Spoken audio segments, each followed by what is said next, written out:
عنہا نے فرمایا، بیٹی پہلی نشانی، اچھی عورت جھگڑا کم سے کم کرے گی، اپنے شوہر سے جھگڑا بالکل ہی کم کرے گی، کیونکہ شوہر کے اوپر ہر وقت چڑھائی کرنے والی عورت، شوہر کو پریشان کرنے والی عورت اللہ تعالیٰ کے غضب کو دعوت دیتی ہے۔ ہر وقت چڑھائی کرنے والی عورت، تلخ لہجہ اپنانے والی عورت اللہ تعالیٰ کے غضب کو دعوت دیتی ہے، اور جب اللہ تعالیٰ کا قہر ٹوٹتا ہے تو پھر روتی ہے، چلاتی ہے، لاوارث ہو جاتی ہے، اس کے رونے کا پھر اسے کوئی فائدہ نہیں ملتا۔ اس لیے اچھی اور باکمال عورت ہے وہ جو اپنے شوہر کے اوپر چڑھائی نہیں کرتی، اپنے شوہر کو پریشان نہیں کرتی۔ فرمایا نمبر 2، ایسی عورت جو اپنے ہاتھ کو ہر وقت کھولے رکھتی ہے، سخاوت چلاتی ہے اور صدقہ دینے میں دیر نہیں کرتی۔ اچھی عورت ہے وہ جو اپنے ہاتھ کو ہر وقت کھولے رکھتی ہے، دوسری عورتیں آتی ہیں، اپنی ضرورتیں پوری کرتی ہیں، اس کا سخاوت والا ہاتھ دوسری ضرورت مند عورتوں کی مدد کرتا ہے اور وہ صدقہ دینے میں دیر نہیں کرتی۔ صدقہ بلاؤں کو ٹال دیتا ہے۔ بنی اسرائیل کی ایک خاتون کپڑے دھو رہی تھی، اس کا ایک بچہ اس کے ساتھ کھیل رہا تھا۔ ایک سائل آیا، بھوکا تھا، کہا اللہ تعالیٰ کے نام پہ کچھ دے دو۔ اس عورت کے پاس ایک روٹی تھی، اس نے آدھی روٹی اس سائل کو دے دی، اللہ تعالیٰ کے نام پر صدقہ کر دیا۔ سائل وہاں سے چلا گیا۔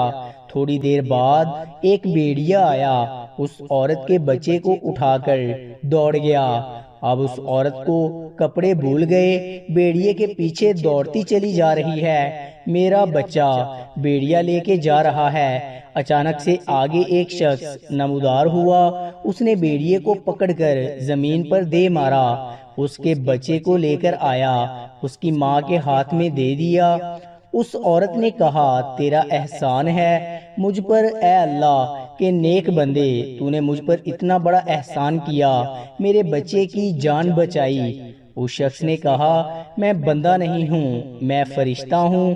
یہ جو تو نے سائل کو اللہ کے نام پر آدھی روٹی دی ہے، اس آدھی روٹی نے اللہ کے نام پر دیے گئے صدقے نے تیرے بچے کی جان بچا دی ہے۔ تو فرمایا، اچھی عورت ہے وہ جو صدقہ دینے میں دیر نہیں کرتی۔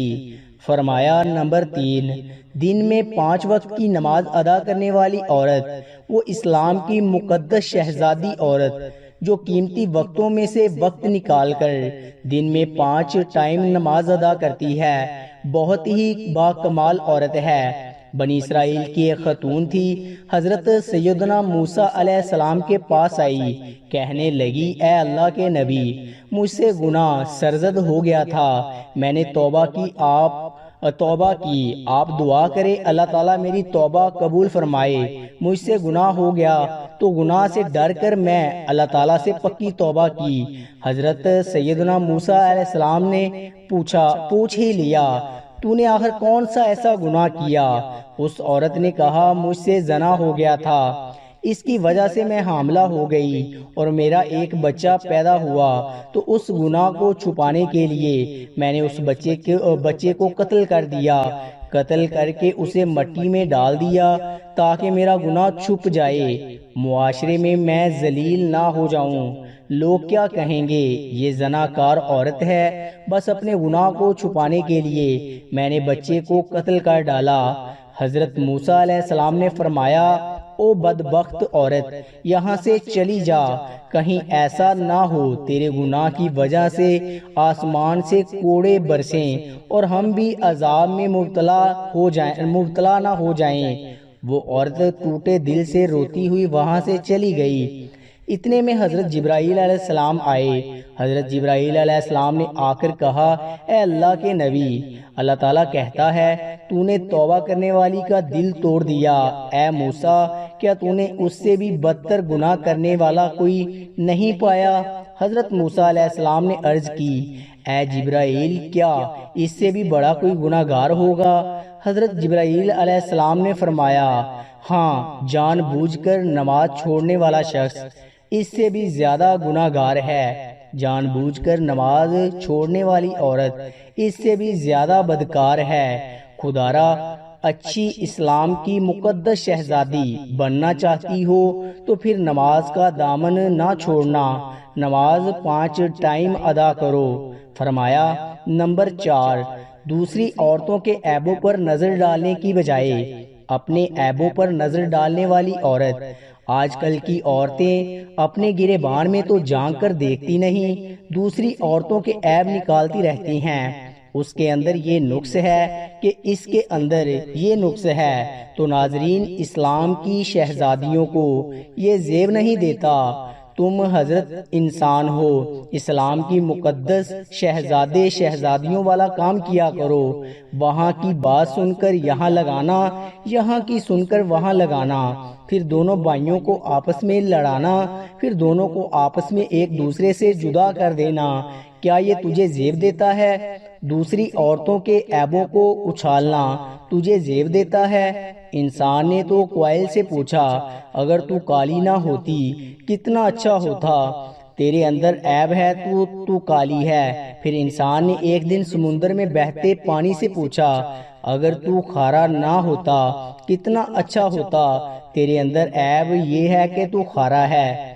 پھر انسان نے ایک دن گلاب کو اٹھایا، ہتھیلی پہ رکھا، پوچھنے لگا، اگر تیرے اندر یہ کانٹے نہ ہوتے تو کتنا اچھا ہوتا، تیرے اندر عیب یہ ہے کہ تیرے اندر کانٹے ہیں۔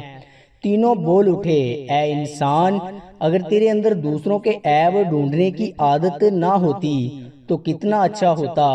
آج کل کی عورتیں دوسروں کے عیب ڈھونڈنے کی کوشش کرتی ہیں، لیکن اپنے گریبان میں جھانک کر نہیں دیکھتی کہ میرے اندر بھی کوئی عیب ہے، میرے اندر بھی کوئی خامیاں ہیں یا نہیں۔ فرمایا نمبر 6، اچھی عورت دوسرے لوگوں کی لغزشوں کی طرف نظر نہیں کرے گی۔ نمبر 7، اپنے شوہر کے سامنے شوہر کے ماں باپ کا گلہ نہیں کرے گی، کیونکہ شوہر کے سامنے شوہر کے ماں باپ کا گلہ کرنے والی خاتون بدترین عورت کہلاتی ہے۔ دنیا کی بدقسمت عورت ہے وہ جو شوہر کے دل میں محبت کرنے کی بجائے نفرت پیدا کرتی ہے۔ فرمایا اچھی عورت ہے وہ جو اپنے شوہر کے سامنے شوہر کے ماں باپ کی تعریف بیان کرتی ہے۔ نمبر 8، اچھی عورت ہر وقت شوہر کے سامنے معذرت کرنے کی طلبگار رہتی ہے۔ کوئی اس سے غلط کام ہو جائے جس سے شوہر کی دل آزاری ہو تو فوراً وہ شوہر سے معذرت طلب کر لیتی ہے۔ وہ عورت جو شوہر کو رخصت کرتے وقت ڈھیروں دعاؤں اور تمناؤں کے ساتھ رخصت کرتی ہے۔ حضرت سیدہ عائشہ صدیقہ رضی اللہ تعالی عنہ نے فرمایا، آخری نشانی اچھی عورت ہے وہ کہ جو اچھے وقت میں تو ہر وقت ساتھ دیتی ہے، لیکن اچھی عورت ہے وہ شوہر کی غربت میں بھی شوہر کا ساتھ دیتی ہے۔ تو ناظرین، حضرت مولانا جلال الدین رومی رحمۃ اللہ علیہ نے فرمایا، شادی کرنے سے پہلے ایسی عورتوں کو تلاش کرو، ایسی اسلام کی مقدس شہزادیوں کو تلاش کرو جن کے اندر حضرت عائشہ صدیقہ رضی اللہ تعالی عنہ کی بیان کی گئی 10 نشانیاں پائی جاتی ہوں۔ انشاءاللہ ایسی عورت جب تمہارے گھر میں آئے گی تمہارے گھر کو جنت کا باغ بنا دے گی۔ اللہ پاک ہمیں نیک عمل کرنے کی توفیق عطا فرمائے اور ہمارے گھروں کو آباد رکھے، آمین۔ ناظرین، کامنٹ باکس میں ایک بار اللہ تعالیٰ کا نام ضرور ٹائپ کریں۔ شکریہ۔